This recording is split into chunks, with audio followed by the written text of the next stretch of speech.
Well, shalom, everybody. Shechianu, we say today we are in Sichot HaGeulah. You wrote us so much, and I'm very thankful for all the wonderful emails and notes about the two Sichot Geulah that we had, and with Adam Berkovich from Israel 365, correct? Mm-hmm. We just decided spontaneous to do something crazy, and we're in the Holy Land, actually, in the land of Israel, Baruch Hashem. We're first. מה שלומך, first of all? I How are you doing? As they say in Yiddish, was machst du? I was missing you a lot. And first of all, I want to say I'm sorry if I have not been as good a friend as I should have been. And you are a very dear friend, and Thank you very much. and you are a very dear teacher. And I learn so much every time I meet with you. So, Likewise, likewise. And by the way, we are here because this is a good segue before you even go further. I can't stress it enough. Obviously, to put a program like this, there's a certain uh, risk, pressures that evolve in this. mhm. I got to stress it.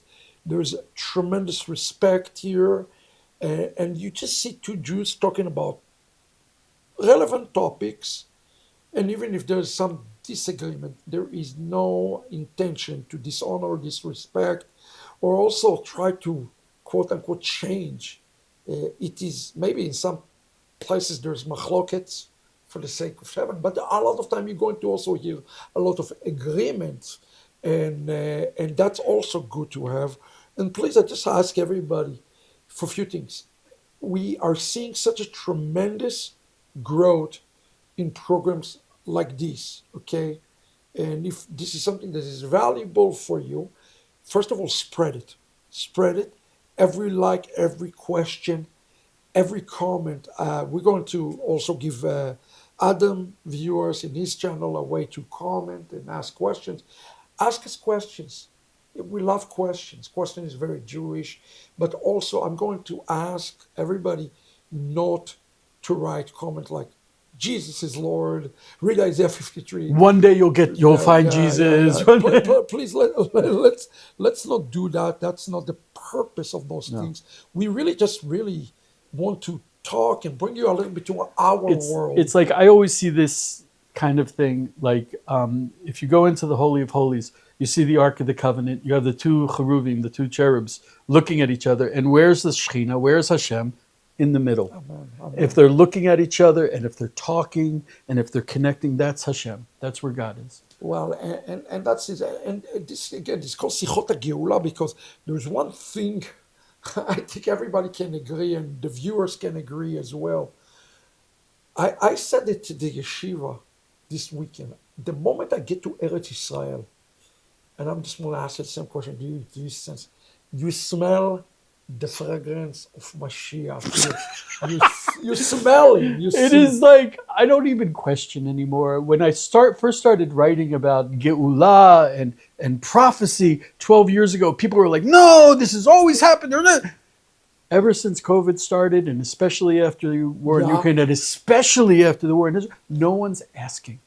It is so clear to everyone. It, And the question is, are you against it or are you for it? Whoever's for Shem, it's but it's obvious. it's obvious. How do you feel the mode for? I guess the question is really good question for. If I know you, I don't want to ask from even in the Orthodox circles that you're running around. Do you hear more talk about Mashiach? Yes. Just tell us a little Yes. bit about that. So first of all, there are obvious things. Okay. I found out that there are close to 80,000 Jews who went up to Harabait, who went up to the Temple Wow! Mount this Wow! year. Wow! Wow! If Wow! you had gone back 5 years ago, I think it was like Sheesh. 15,000. Wow! Wow! Wow! Okay. All of the Jews are looking to the Temple Mount. All of the Jews are looking to the Temple Mount like never before. And it used to be that if you talked about the temple, then you were considered a kitzon, a crazy, radical, inciting the Arabs. They had a committee in the Knesset Incredible. about building the temple. And I'm like, I know. we are this close, and it's becoming mainstream. Yeah.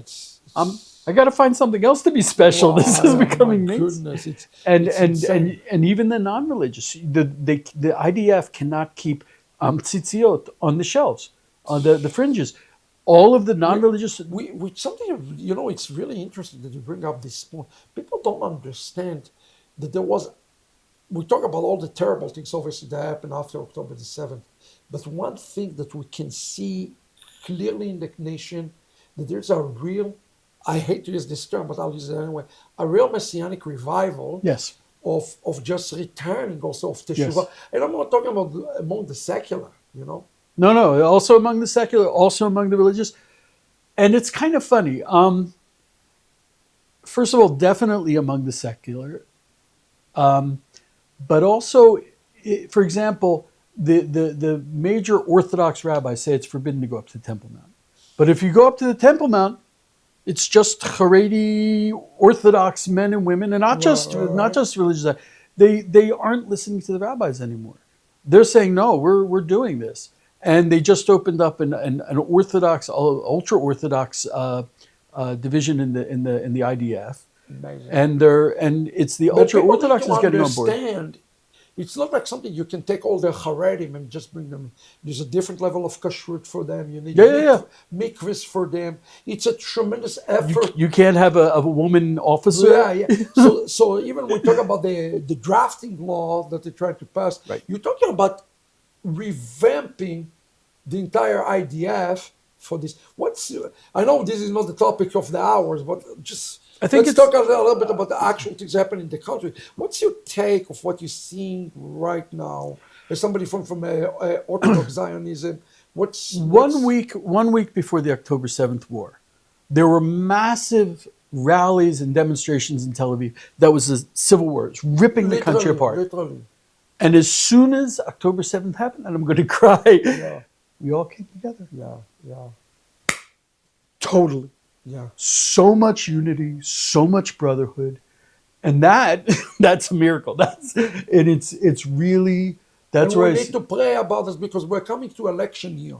Everybody need to understand that we're coming to election now again in Israel. And now, you know, when it's election year, everybody pull the clause on right I now. don't think, I think Israel, I'm looking forward to these elections because I don't know what's going to be. I'm pretty sure that there will be no left wing left in Israel because the left wing was like, I'm not give up the even sure land. we're going to have the election as planned because we don't know what's going to happen in the country here in the next few months. You Maybe, know, you can maybe, we don't know. You know, I asked you maybe. the question about the fragrance. Listen to what it says in Shir HaShirim. I came to the country. I told my wife, I really can smell the Mashiach. And I went to, you know, Yerushalayim and I'm standing there on Har HaZeitim and I'm thinking about this. And you know, we have a very unique topic that I'm going to get to in a segue. We'll get to it. We'll get to it. But before I get to the topic, I just want to give you the verse of the day. If I can give you the end of chapter 4, Shir HaShirim, it says in Hebrew, Uri tzafon uboi teiman, afichi gani izlu besamav, yavo ledodi legano, veyochal pri migdar. Come from the north, come from the south, and may the perfume of the beloved will be spread over you. I know you smell it in Katzrin. It's a beautiful place. It's one of the reasons I live here. I live here because of the air. We can go out 20 yards from my backyard. You could see it if it weren't for the trees, and you can see the Kinneret. You can see the Galilee. But you see it from the AC view, I call it, because it's a little bit higher. Yeah. And when it rains, we can hear the water flowing down to the Kinneret to give water to all of Israel. And Israel's a very small country, but there's so much beauty, and it glows. It's really amazing. Yeah, without a doubt. And you know, I'm thinking about those words like the North. What a beautiful country we have. First of all, what a truly beautiful country. It is. And you know, the North and the South, they got heat, right? We got heat. Teiman, obviously, we know where's Teiman, and the North. You had a heck of time here running to the bomb shelter for a while. Not so much, but yeah, You I got mean, used to that. I you used to get wake used you to up it. and see you in the morning. Hey, Yeah, I'm going to the shelter now. you And do get used to it, you, but yeah, but which is one, not a good thing. but one thing is for sure. It says here in the text, "Besamav yavo dodi legano." He's returning. He's coming or returning. Whatever is the fate. One thing we can all agree with: Mashiach is coming to Zion, not to New York. If he's not here already, Yeah, I sense already strongly. if he's not, That, you know, a bunch of years ago, I was working as a school guard in Efrat, and the teachers were like, and Efrat is very American, and it's kind of they're wealthy, so the kids had all the iPods and all the new stuff, and the teachers were like, "Oh, these kids are so rough. They're so chutzpah. They're so rough." And one of the teachers said, "Yeah, they have to be. They're gonna bring the Geulah. They're gonna bring Mashiach." wow. And that's the kids that I was in the school with. Those are the 20-some-year-olds now that have been at war for 2.5 years, that stayed together, that 120% showed up for reserve duty, Yeah. and that's this You know, generation. you know what? It's interesting you say that.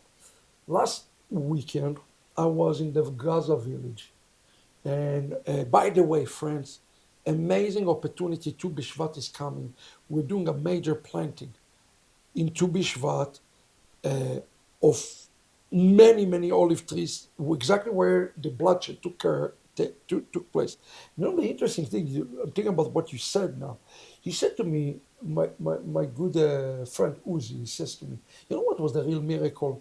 It's not that the IDF, the people, the generation took our weapons and they went and they stopped the Hamas. Yes, The- that's what the army the investigation is revealing now. The heroically. IDF messed up. The Yeah, IDF, they just needed to bring one attack helicopter. They could have taken care of everything.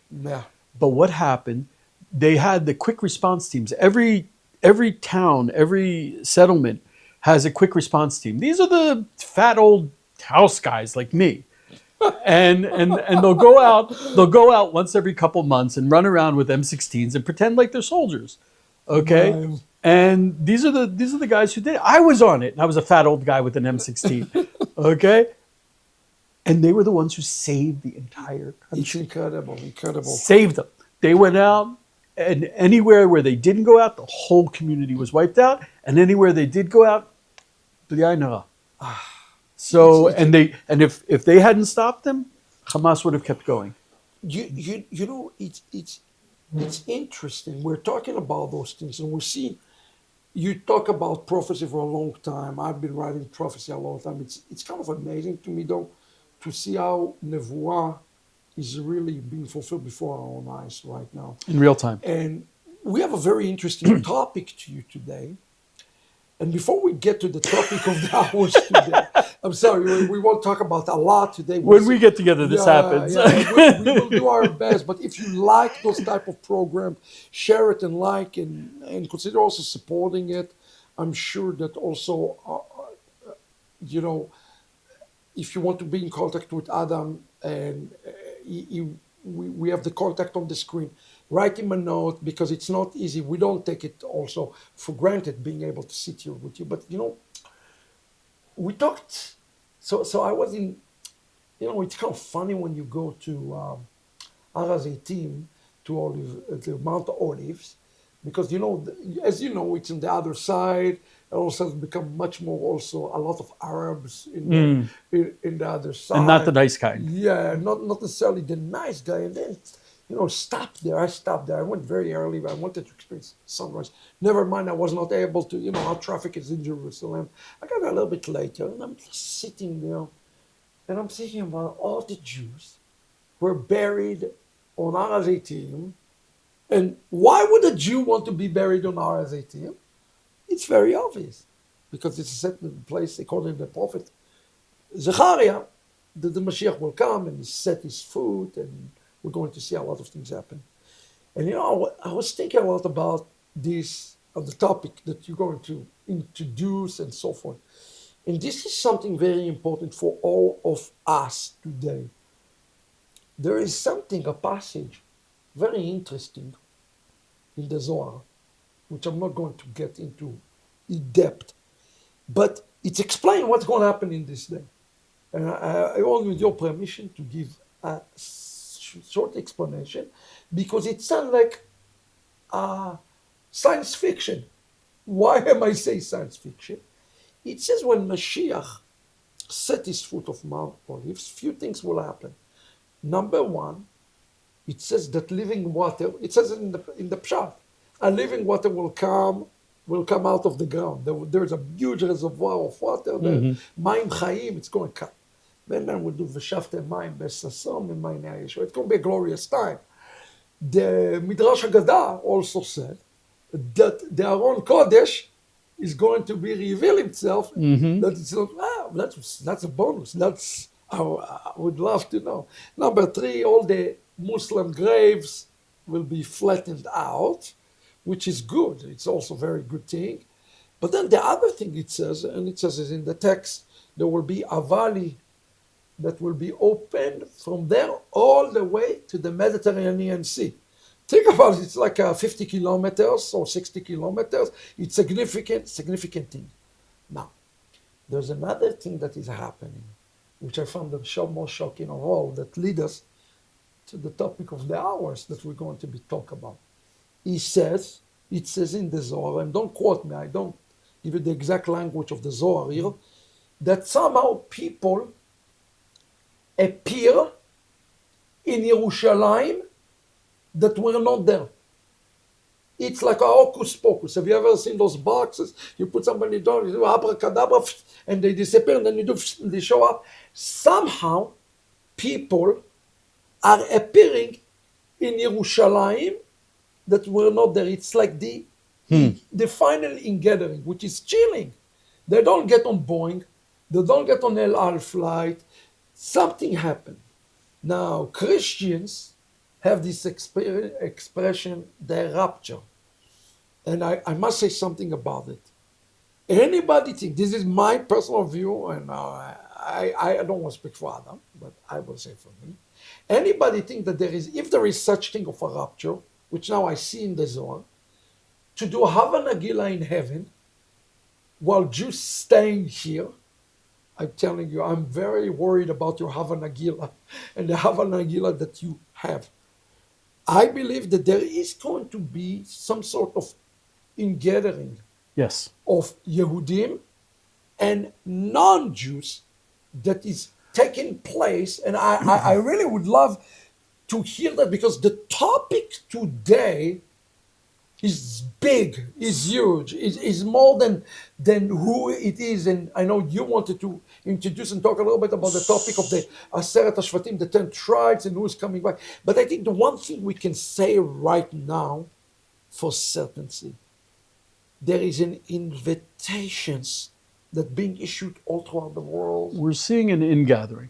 The beginning of this ingathering. And I told you before, the last Mishnah in Masechet Eduyot, it says that the only reason why Eliyahu, the Tishbi, comes before the Messiah is to push out people who forced their way in and to pull in people who got forced out. And I think there's going to be, I think that Christians refer to as sheep and goats. So sheep and goats, but you know what? It's actually, people don't understand. The sheep and the goats, it's again, nothing in the New Testament is invention.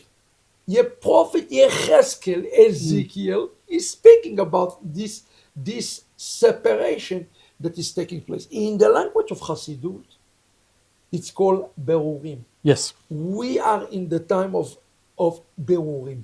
Who is who? What is that? And you know what it says? This is something amazing I was reading. I was weeping the other day.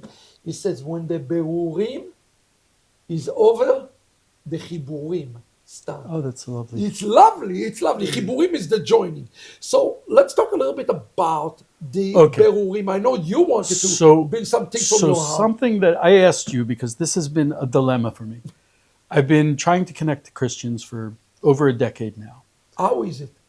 Do you know? I have a question. I have a bigger question for you before you ask me. Okay. Do you notice any difference? Oh gosh, there are changes happening all the time.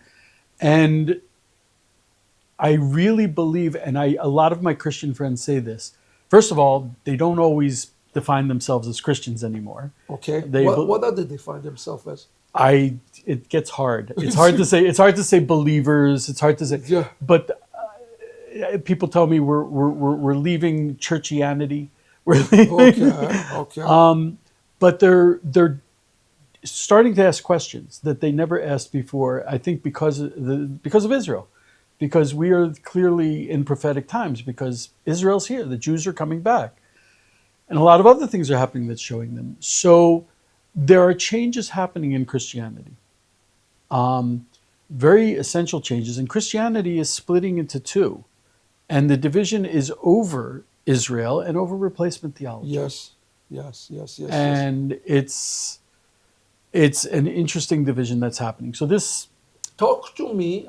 This is very important because I really believe this. I know, obviously, you do not believe in Yeshua. I do, but the one thing we can all agree. So there's a parable in the New Testament when Yeshua says that in the Acharit Hayamim there is going to be an invitation that is going to be issued, and he says most of the people will ignore the invitation of God in those last days. And only a remnant. And then he says, go anywhere and find whoever is willing. Are we in the point that do you think people are ignoring? Or do you think that people that start to have like a remnant, let's call them a remnant, they call it like in the book of Amos, She'erit Yosef. Do you think that there's a She'erit from the nations that are starting to really yes. cleave themselves? So yes, but it's not that simple. But yes, I'm seeing it. Not that I don't. I'm not a very smart guy, and I don't have a good imagination. So I don't believe anything unless I see it and I get hit in the head with a hammer that says it's there. Okay, and that's what I'm seeing. What are you seeing? So I'll tell you. And this is a big dilemma for me. I compare Jews and Christians coming together, like two people dancing, both of them wearing headphones and listening to different music. Yeah. We step on each other's feet once in a while. But another analogy is Christianity is like an oil tanker, and we're like a tiny little boat trying to come close to the boat, and it's really dangerous for Judaism because there's a lot of Christians and not very many of us. For sure. And so the thing that specifically that I've been seeing is when I was growing up, there was no Yeshua. It was Jesus. Right. And as some Christians started to investigate the Hebrew roots of their faith and the Hebrew identity of Jesus. Yeah. You started seeing things like Yeshua. They started using Hebrew expressions like Shechina, like the YHWH, which is I don't even say it. Yeah. It's the name of God. Yeah. But they started adopting more things. And as the internet made Information accessible. English translations of the Zohar, English translations of the Talmud, it should also include the disclaimer, this stuff is not so easy to understand, even if you get a translation. Yeah. So Right.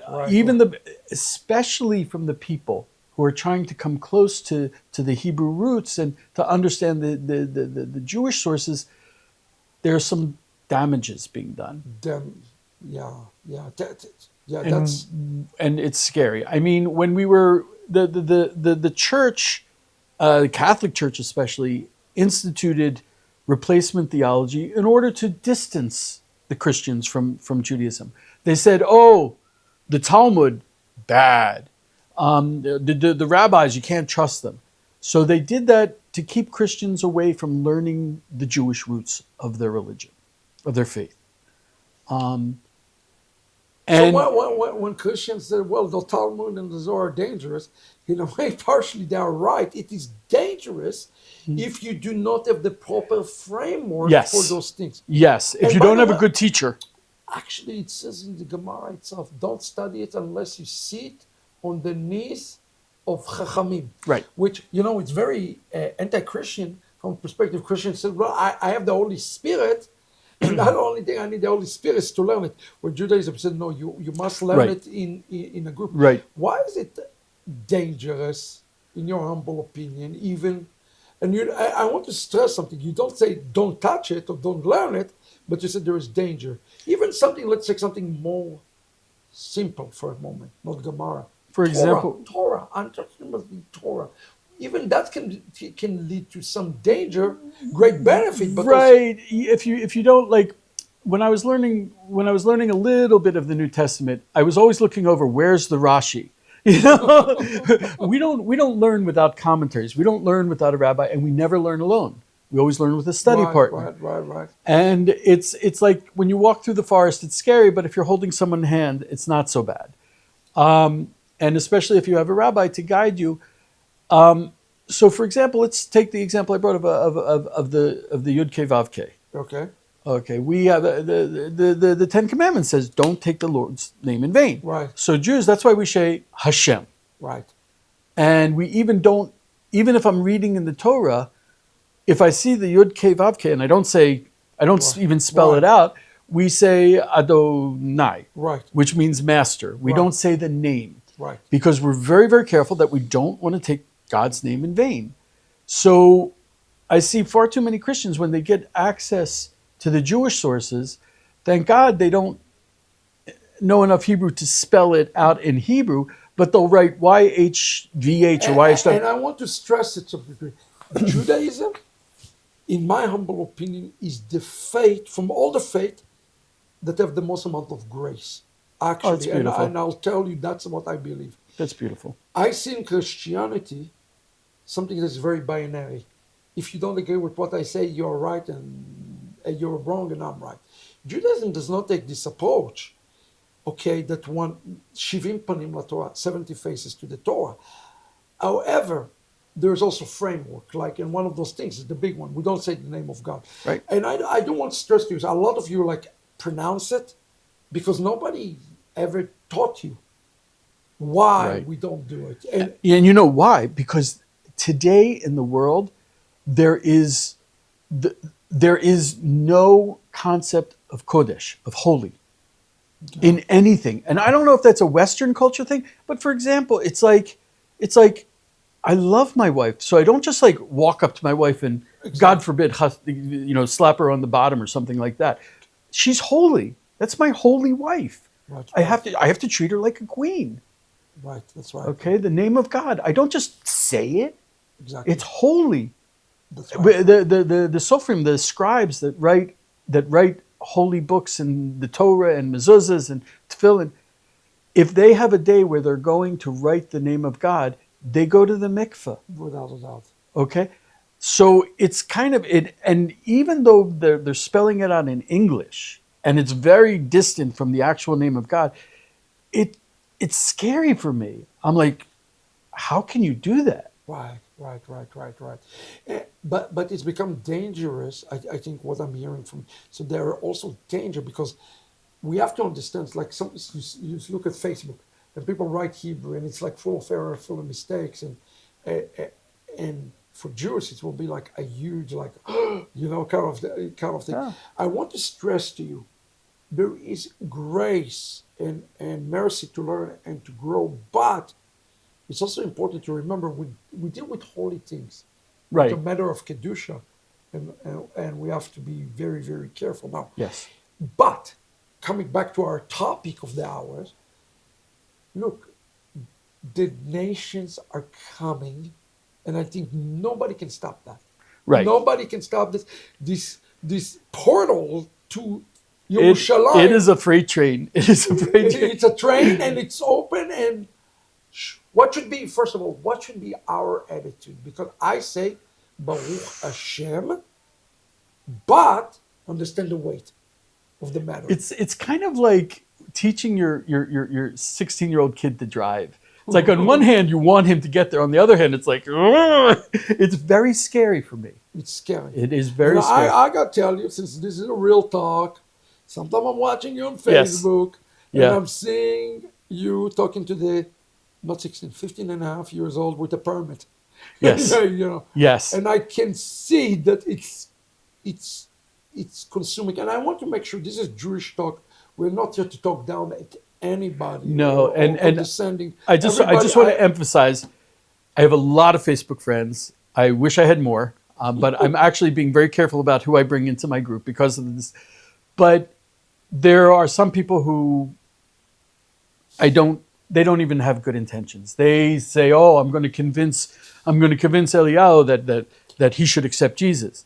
And that's why I want to connect with him. And it's kind of painful for me. And they'll do things they're not even aware. But there are a few gems. down. Gems. Yeah. Absolutely. I don't feel that I merit being their friend. These are people who they don't care about anything except Pure love, it's baseless love. and it's really that's those few people keep me going. They really do. Wow, that's beautiful. That's really really beautiful. So let me ask you a question. We talk about responsibility. You are right. You said to me something over a burekas. By the way, thank you to your wife very much for that. And We're Israeli. We eat berekas. We eat berekas. yeah, but the one thing I really appreciate that she said, and I think we all have to consider this, because we're in the time of Beruim. Yes. And you know, there is a very interesting passage. I wrote a book on Ovadia, and in the book of Ovadia, who was, by the way, was an Edomite. He was a ger. He gave a warning to the nation, and then it says that Esau, the house of Esau, will be consumed. It will be consumed. The nations are going to suffer in the last days a real punishment for the way they treated Jacob. And we see it. It says that Esau is like a hay, it will be burned up. And I think we're seeing right now what's happening in the world. You don't have to be an Einstein to see that we are the world and the nations. She says, שתראה ממשלות מתגרות אחת עם השנייה, תספר רגליו של אותן. When you see nation provoking. We almost saw the outbreak of World War III with Ukraine, and all of Europe was getting into it. But I'm not sure we have seen the worst of this. No. Adam, I don't think we do. We haven't. Yeah, we have not. But there is something very interesting that should encourage you and also put weight on us. It says, there's a question in the Midrash, what's going to be the fate of Esau? And it says that there are a few pieces of Esau that are, it's a small pieces, that stuck like in the throat, and in the last days, they are going to be vomited. They are going to be vomited out of Esau, and they are going to return. Lama achazir כי הוא יחזור, and it's the connection for this he will return. So I think that We are seeing that. We're seeing Exactly that. What is the view? What is the view from your perspective? Obviously, people know in the shul and this and that. You're the Orthodox guy that talking a lot to goyim. What's the general view from your side of the street on this? If you're asking me personally, or personally, and I guess the question is even bigger. I know you're supposed to interview me, but Okay. I'm interviewing you, so it's okay. I put you on the hot seat. Do you see any change in the attitude, or not? slowly, yes. Okay. On one hand, it's a bit. It's interests. The fact that we've learned, and I hate to say this, it pains me to say this, that the American Jews are not standing with Israel anymore. When I was growing up, Orthodox Conservative Forum, they were all for Israel. All for Israel. That's not the case anymore. And it's true. We are seeing that a good portion of the Christian world is very faithful to Israel. Yes. So we have that interest as a nation to connect with them. But I don't like... Do you have a problem with Christian Zionism on a personal level? No, and that's the next cause, vendetta I'm going to take on, which is I feel that, Christian Zionists, if there's going to be, God forbid, if there's going to be some anti-Semitic, it's not anti-Semitism anymore. It's now anti-Zionism. Yeah. So Christians who stand up for Israel are in physical danger. Just like the Jews are in physical danger. No doubt about it. They're going into churches and screaming at you guys. It's going to get worse. But people need to understand something. The window to choose of the birurim is coming to an Yes. end. There is something very important in the halacha. It says, "En mekablim ger beyamot HaMashiach." During the day of the Messiah, we cannot accept convert. It says that clearly in the halacha, which is why there is a little time. Why? Because people will come when Mashiach here. They say, "Oh, now we want to be with you. We see the real Mashiach. Now we want to see this." And it will say, I think the choice is now. Mila Shem Alai, whoever's for God, come to me now. Yes. Yeah. And my Rav used to say that when it came for leaving Egypt, why was it the sea that opened up and then closed? Because once it closed, that's it. That's it. That's it. There's no getting out after that. It is closing, and I know today we won't have to do it next week because we're running out of time. we got to talk about this 12 tribe. Yes, phenomenon. I wanted to ask you about that. We will do this in the next one because I want to finish. Okay. We are almost out of time. But I need to know that. That's a serious subject. But I think today, just because we need to conclude this thought today, the sea is closing. It is. It is closing quickly on Jews and non-Jews. So I've been very merited to interview Rav Nachman Kahana. And yeah, I have this thing for old Brooklyn Jews. Okay. And Rav Nachman said, you know what it's like? It's like when you go out to the Brooklyn stores and it's 6:30, 6:45 and they're getting ready to close and they're pulling down the gates and you're like, oh, I just want to get one thing. And they're like, no, and they close the gates and you try to scoot in and get that one thing and you just get, that gate is closing. Wow. That's what's happening. Wow. And I think that's what we're seeing. And American Jews, when I was... What is the call for me? This is the last question. I think that we're out of time. If you like this, friends, tune in the next shiur next week. It's going to be amazing. And do me a favor, because I want to talk to him again. He's a good buddy. We will. But let me ask you a question. As they pull it down, yeah.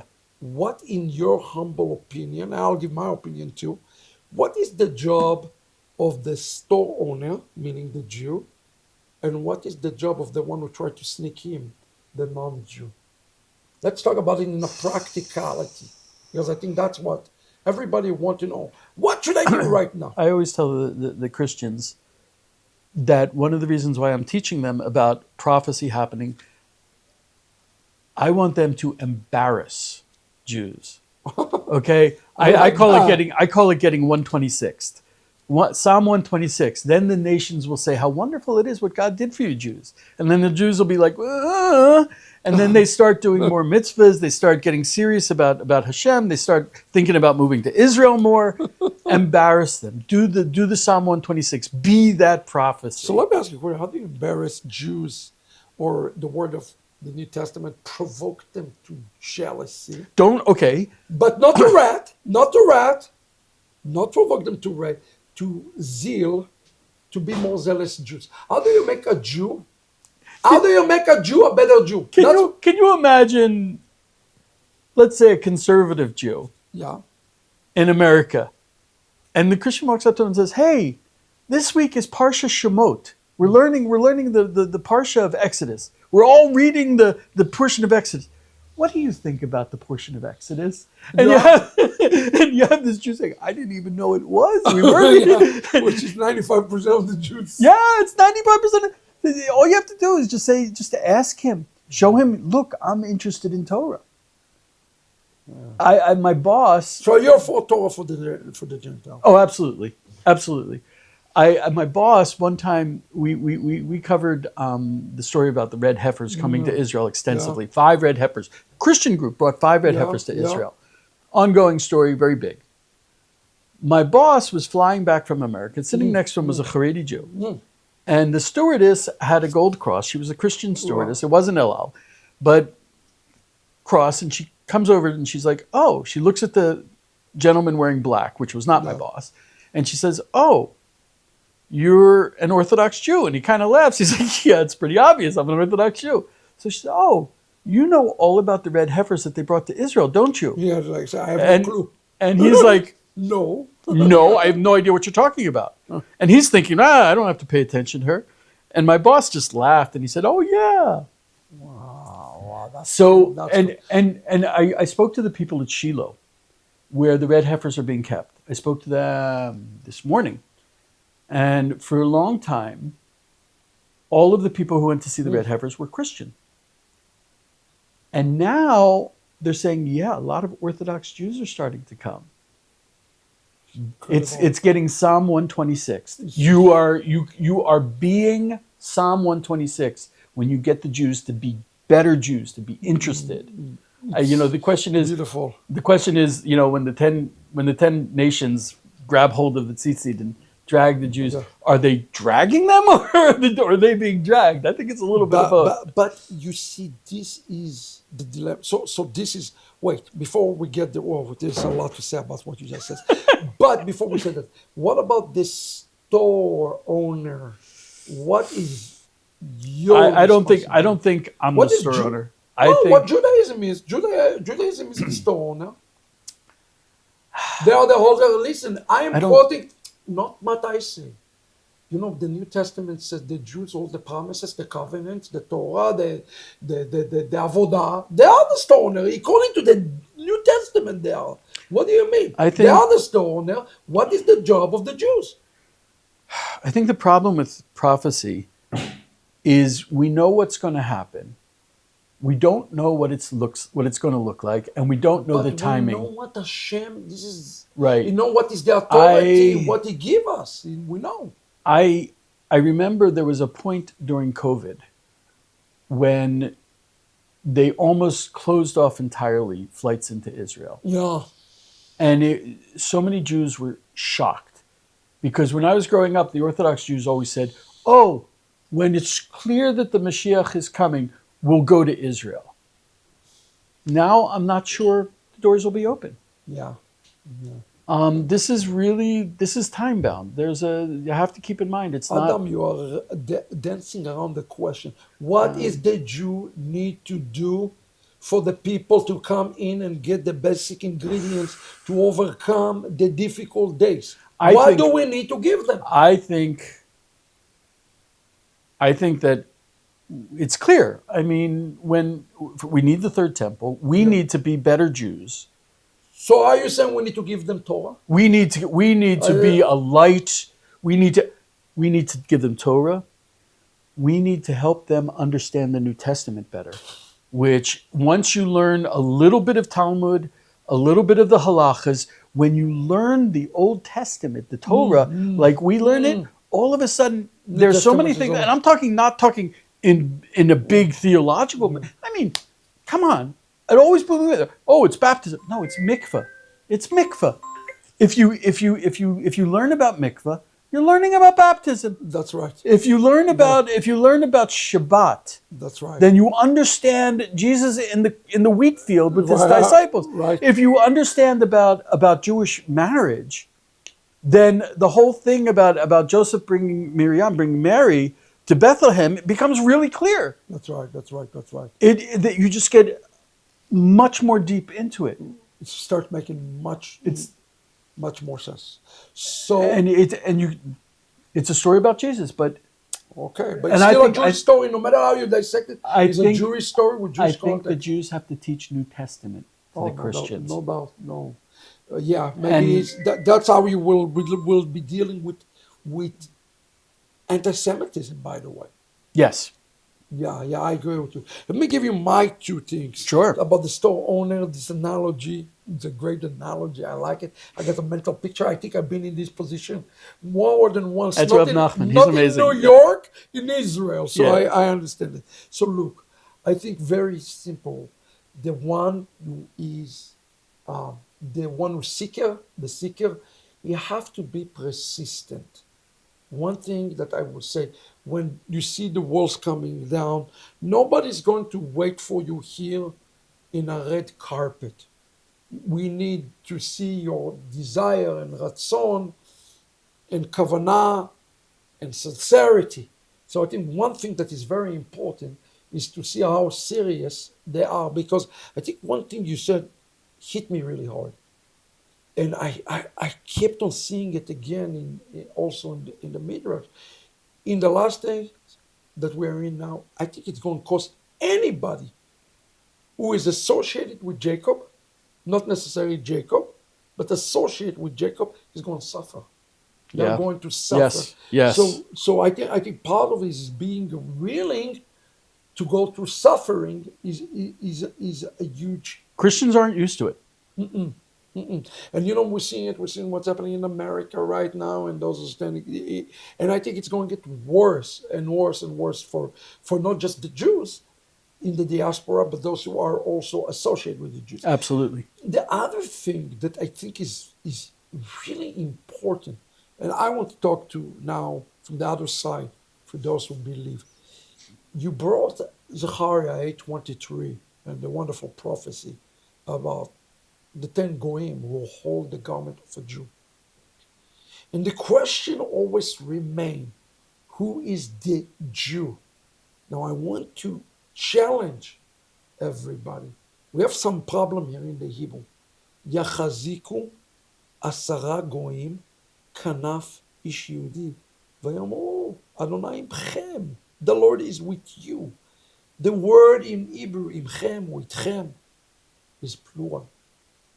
We cannot say that the single Jew is Yeshua, not at least fully, because he said God is with you, which is plural, which is the Oh, Jew. that's amazing. Yeah, it is amazing, because the question is, who is it?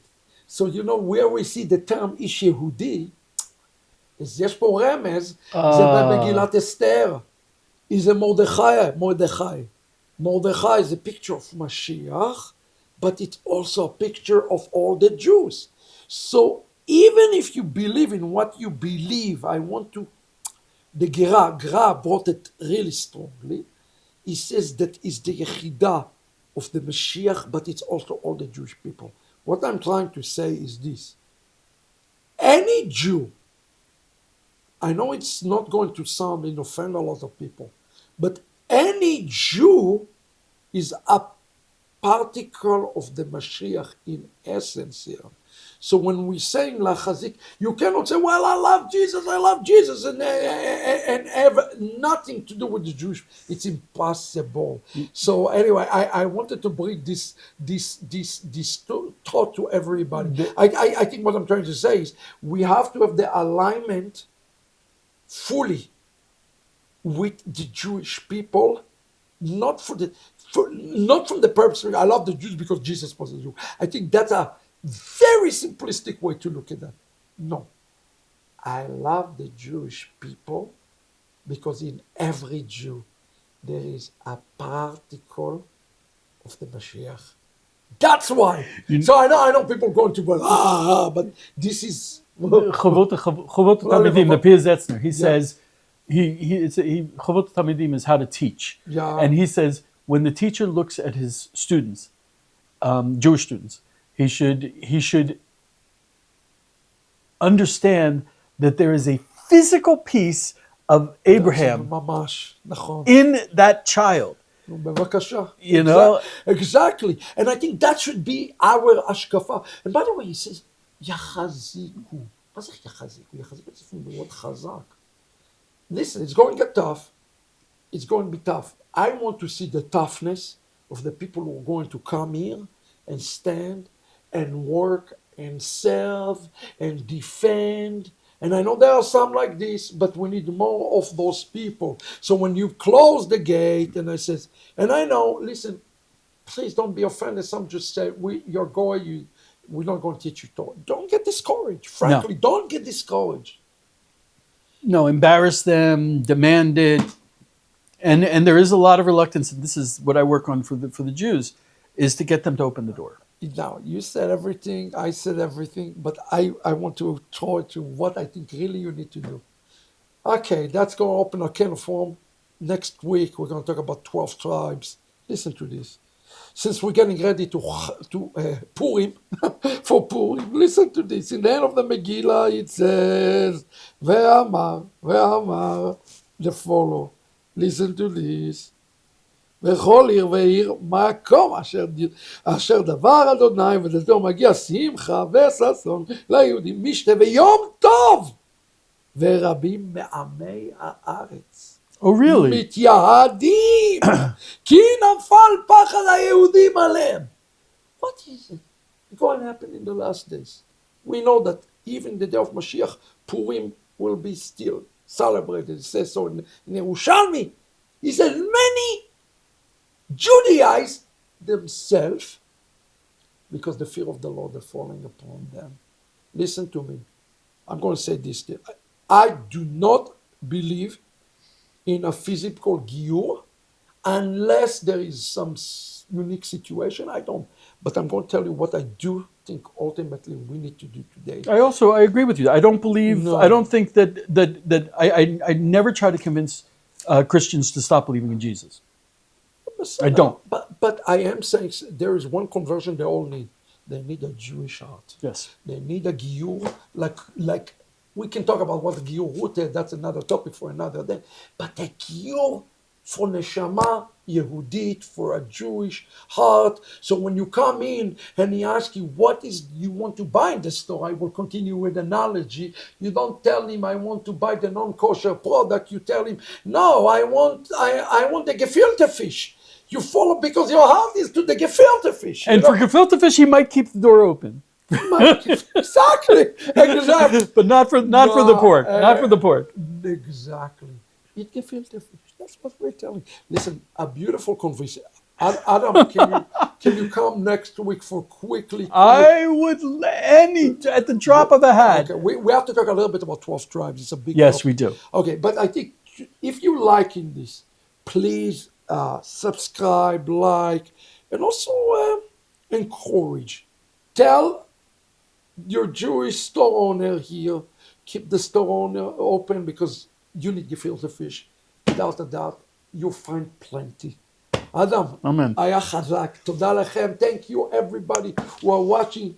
We are going to be with you for one more episode. בעזרת השם בלי נדר. God willing. God bless you. להתראות.